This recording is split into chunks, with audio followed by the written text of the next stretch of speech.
Assalamualaikum warahmatullahi wabarakatuh. Alhamdulillahilladzi anzala sakinata fi qulubil mu'minin liyazadu imanan ma'a imanihim. Salatu wassalamu ala asrafil anbiya'i wal mursalin wa ala alihi wa sahbihi ajma'in, amma ba'du. Yang sama-sama kita hormati Ustaz Farhan, ini penghulu muda, masih bujangan. Para adik-adikku sekalian, calon-calon pengantin yang akan menikah di kantor urusan agama Kecamatan Tanjung Priok.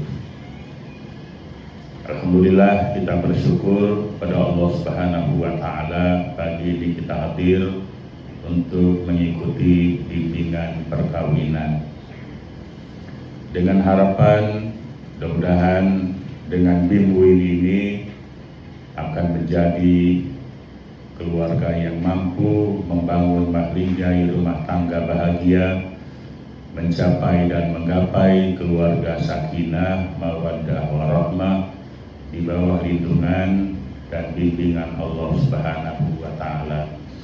Materi saya adalah mempersiapkan generasi berkualitas. Kita sadar betul bahwa tujuan perkawinan adalah dalam rangka membangun keluarga bahagia yang semula ketika masih lajang itu sudah bahagia, tetapi ketika memiliki pasangan kita punya keyakinan pasti akan lebih bahagia. Kalau masih bujangan kita sholat cuma dihitung ya satu nilainya, ketika sudah berkeluarga menjadi 70 kali lipat. Saya mau absen dulu dari ujung. Siapa namanya Mas? Ya? Singgi. Calonnya? Hah? Risti. Isti. Bukan istri ya. Isti. Ini siapa, Neng? Anissa. Calonnya? Tito. Waduh, mendagri nih Tito Karnavian. Mas siapa namanya? Firman. Calonnya mana? Udah di belakang. Siapa namanya nih? Yuli. Ini? Ya? Dian. Calonnya mana? Nggak bisa hadir. Mas siapa? Yoga. Alhamdulillah. Souki Bek mengatakan ada 5 fase.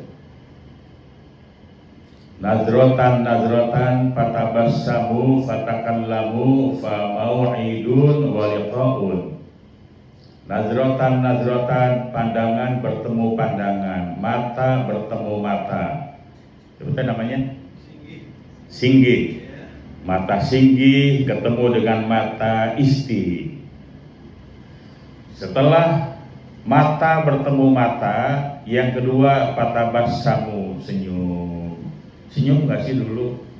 Pasti, masa cemberut. Masuk yang ketiga, fatakalam, berkenalan. Singgi, isti, lama kenalan.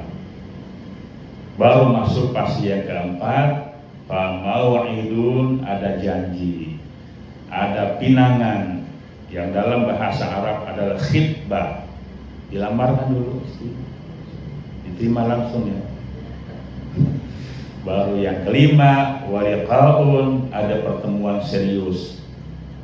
Nanti di depan Pak Penghulu ada singgi, ada isti, ada ayahnya, masih ada. Wali nikahnya siapa? Hah? Wali. Ada wali ya. Wa syahidaini adlin, yang keempat 2 saksi yang hadir. Baru yang kelima itu ijab kabul, saya terima nikahnya, kawinnya istri, bla bla bla. Baru kemudian itu disebut pernikahan yang syah, baik secara agama, secara syar'i maupun perundang-undangan yang berlaku di Negara Kesatuan Republik Indonesia dan tercatat di Kantor Urusan Agama Kecamatan Tanjung Priok. Dapat buku nikah 2, masing-masing punya suami dan punya istri. Membangun keluarga bahagia, mempersiapkan generasi berkualitas, maka dimulai dari pernikahan yang baik dan benar sesuai dengan syar'i maupun perundang-undangan yang berlaku di Negara Kesatuan Republik Indonesia. A'linun nikah, umumkan pernikahan itu. Diumumin kan? Bahkan di-share di Facebook, di IG, di TikTok juga. Supaya apa? Supaya orang tahu bahwa tadi siapa namanya? Tito dengan Nisa sudah menikah. Mohon maaf, saya sudah menikah. Jangan gangguin saya lagi. Selamat tinggal semua mantan-mantan yang pernah ada. Di hatiku cuma ada Nisa, kata Tito. Di hati Nisa cuma ada Mas Tito. Ya. Satu untuk selamanya. Berkomitmen, janji setia. Kemarin sudah ya. Tepuk sakinahnya udah kemarin. Apa? Tepuk sakinah. Berpasangan. Terus janji kokoh. Berpasangan, janji kokoh, saling apa? Saling cinta, saling hormat, saling jaga, saling ridho. Akhirnya apa? Pasangan ini sudah ada komitmen, perjanjian, ya, kokoh, saling jaga. Apa yang dijaga? Apa yang dijaga? Jagain apanya? Jaga hati pertama ya. Yang paling sulit adalah menjaga hati. Jaga hati pasangan masing-masing. Hari ini, esok, dan seterusnya pasangan kita itu jadilah pasangan yang terbaik. Hidup itu bergantian. Ya, ada yang hidup dan ada yang mati. Dari generasi ke generasi akan ada perubahan. Karena itulah Nabi mengatakan, "Allimu auladakum li'annahum makhluquna zamanin ghaira zamanikum." Ajarilah anak-anakmu sekalian, karena mereka akan hidup di satu zaman yang berbeda dengan zaman kamu sekalian. Zaman nenek kakek kita dulu berbeda dengan zaman ayah ibu kita. Nanti zaman anak-anak kita akan berbeda dengan zaman yang pernah kita alami. Ada perubahan zaman. Hidupnya tidak sama zaman kita dengan zaman anak-anak yang kelak akan dilahirkan. Karena itu persiapkan dari sekarang. Allah Subhanahu wa taala menegaskan dalam Al-Qur'anul Karim, "Wa liyahzal ladzina law taraku min khalfihim dzurriyyatan dhi'afan khafu 'alaihim falyattaqullaha wa liyaqulu qawlan sadida." Hendaklah kalian takut kepada Allah. Orang-orang yang meninggalkan generasi yang lemah sesudah mereka. Lemah apanya? Puskesmas sudah hadir kemarin ya. Ikuti. Jangan sampai nanti anak yang dilahirkan oleh seorang istri itu anak yang lemah. Pertama, lemah fisiknya. Oh, ketika hamil anak pertama Yang paling getar-getir tuh bukan cuma istri, Neng, suami. Getar-getir. Istri saya sedang mengandung anak saya. Dijaga betul kandungannya. Dari mulai makanan, cara hidup, sudah mulai. Siapkan nanti supaya anak yang lahir itu sehat dan selamat. Kalau dia hamil gak boleh makan sembarangan kan? Kecuali di awal tuh perempuan itu ketika sedang ngidam ya, ada aja yang diminta aneh-aneh.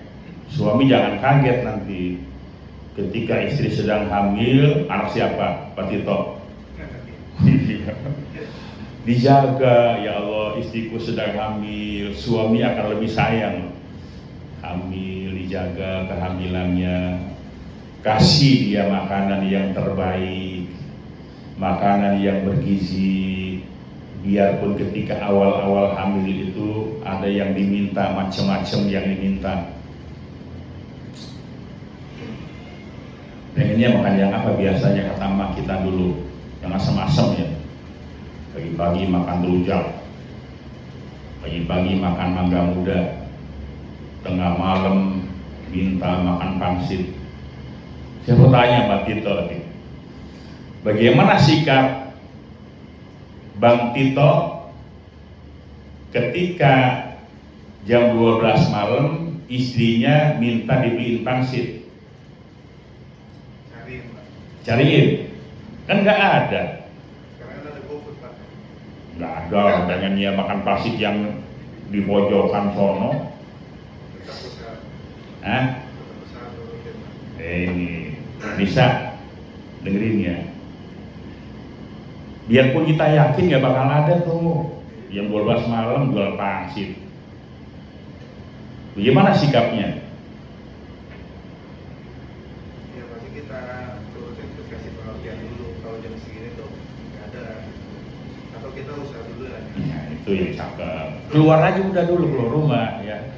Penting keluar rumah, baru balik lagi nih udah tutup. Itu cakep jawabannya. Jangan bilang, wah lu gila lu, dia hari makan pangsit, sakit ya. Apapun yang diminta oleh istri, biarpun pakai logika kita nggak bakal ada nih, tapi dia sudah usaha keluar. Itulah suami terbaik. Keluar dulu, celumak selingkuh, balik lagi, udah tutup, besok aja. Bikin Indomie, bikinin. Kalau masih ada stoknya. Dijaga itu kehamilan terus ya. Makin lama hamilnya makin besar. Udah usia kandungannya 7 bulan, terus kandungannya 4 bulan. Itulah mulai hidup janin yang ada dalam kandungan. Usap-usap perutnya.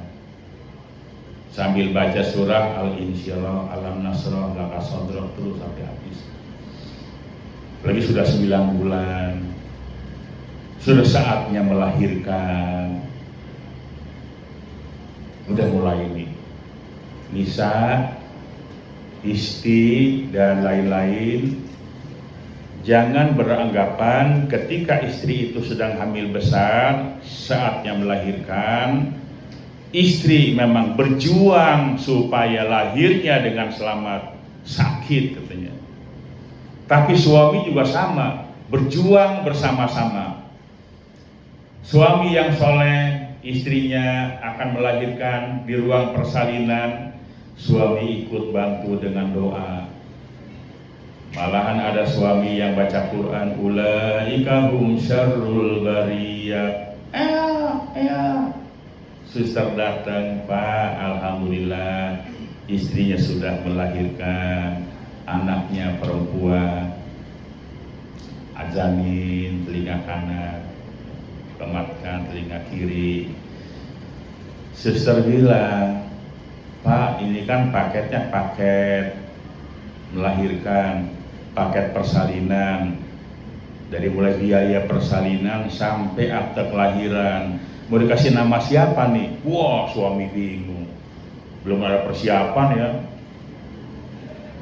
Di tengah-tengah kebingungan, Oh tadi pas saya baca Quran nih, ulaika hum syarrul bariyah. Ini aja nih namanya, syarrul bariyah. Jadi akte kelahiran kasih nama syarrul bariyah. Begitu cukuran rambut, akikah, Ustadz dipanggil, Ustadz doain anak saya biar jadi anak soleha. Siapa namanya syarrul bariyah? Astagfirullahaladzim. Iya, ini kan pas lempengan ayat saya baca.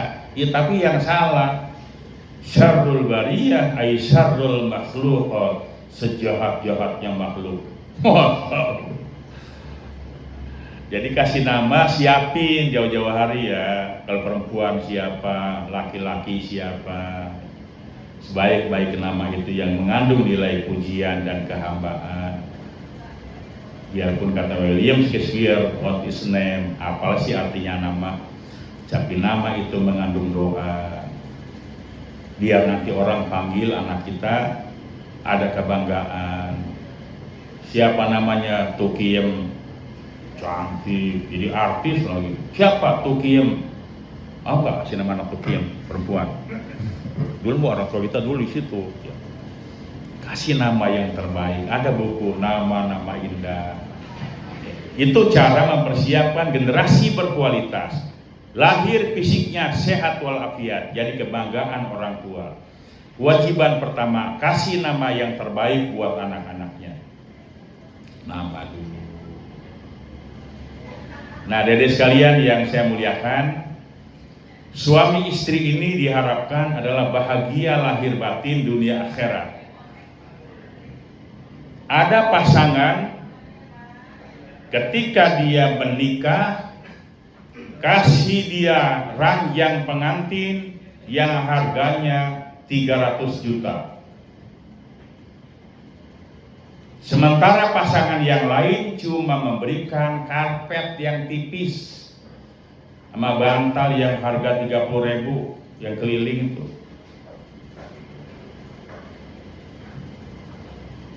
Yang harga 300 juta rupiah dia bangga, inilah surga dunia buat saya. Lu apaan lu? Cuma karpet tipis doang sama bantal koplok. Neraka itu mah, belum tentu.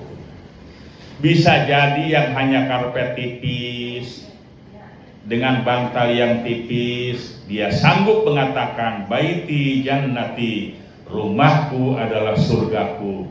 Bisa jadi yang harganya mahal ini jadi neraka. Di mana letak kesalahannya? Kok ranjang pengantin yang harganya mahal dipersiapkan buat pengantin baru, kok bisa jadi neraka? Di mana letak kesalahannya? Ini yang perlu kita manage. Supaya apa? Supaya tidak membosankan. Apalagi anak sekarang kan beda dengan orang tua dulu. Hidup itu tidak boleh monoton. Biarpun ranjang harganya mahal, paling bertahan 1-2 bulan, kesananya udah gak nikmat lagi. Kenapa? Rumah tangganya selalu monoton. Ya. Bagaimana biar tetap jadi surga dunia? Menjaga cintanya dengan baik dan benar. Saya yakin ini semuanya yang menikah di sini adalah landasannya apa? Cinta. Itu Quran. Wa min ayatihi an khalaqa min anfusikum azwajan litaskunu ilaiha wa ja'ala bainakum mawaddatan. Landasannya adalah cinta. Itu cinta kan Mbak? Nisa cinta. Istri cinta. Cinta itu adalah anugerah yang diberikan Allah. Itu anugerah yang sangat luar biasa. Ketika cintanya pudar, cinta itu akan pudar. Cuma 5 huruf CINTA. Cerita indah namun tiada abadi. Cinta cintanya akan pudar seiring dengan berjalannya waktu. Habis cintanya udah. Tetapi ketika cintanya dipelihara, dijaga dengan baik dan benar, begitu cintanya pudar, lahirlah rasa kasih sayang. Tanya orang tua kita, masihkah ada cinta ayah terhadap ibu? Ibu akan menjawab, oh no, cinta ibu terhadap ayahmu sudah lama berlalu. Seiring dengan waktu, cintanya pudar. Sekarang yang ada apa? Yang ada tinggal rasa kasih sayang. Kasih sayang ini yang akan abadi dari dunia sampai ke akhirat. Saya ingin bilang begini, jangan monoton. Mas Tito, jangan cuma di kamar ya. Ya Nisa ya, bosen neng di kamar terus. Ajaklah dia hiburan. Dulu aja waktu masih pacaran, jalan terus. Begitu udah nikah, di kamar terus. Akhirnya jenuh. Jenuh gak neng? Jenuh ya? Nggak usah punya modal besar, 50.000. Lu tinggal di mana? Di Sunter, Pak. Sunter aja tuh, Danau Sunter. Modal gocap, minum kelapa muda sama tempe, apa namanya? Mendoan. Sering gelap tikar di situ. Indah ya. Mengenang kembali masa-masa lalu yang begitu indah saat berpacaran. Biarpun sudah menikah, pacaran jalan terus sama istri pacarannya. Ya. Dulu sebelum menikah, Mas Tito tiap malam WA, chattingan terus. Udah jam 12 malam masih chattingan. Yakin gak bakal putus tuh. Di jam 12 malam, Mat Bobo sayang, Nisa, semoga mimpi indah, bawalah aku bersama mimpi indahmu. Ada gambar bibir merah, monyok itu. Perempuan dapat WA itu hatinya berbunga-bunga, hidungnya mekar. Dibales ya. Kalau suami itu ngechat, balas. Udah dibaca doang, nggak dibalas. Tersinggung nggak? Kecewa nggak? Kecewa. Pernah? Mas Tito ngechat nggak dibalas. Pernah nggak? Pernah, lagi kesel dulu. Ya, biarpun kalimatnya itu tidak indah, pahit, balas. Ini salah satu cara untuk tetap membangun keluarga yang harmonis. Terus jangan sampai ini hilang. Jaga keharmonisan dalam sebuah keluarga.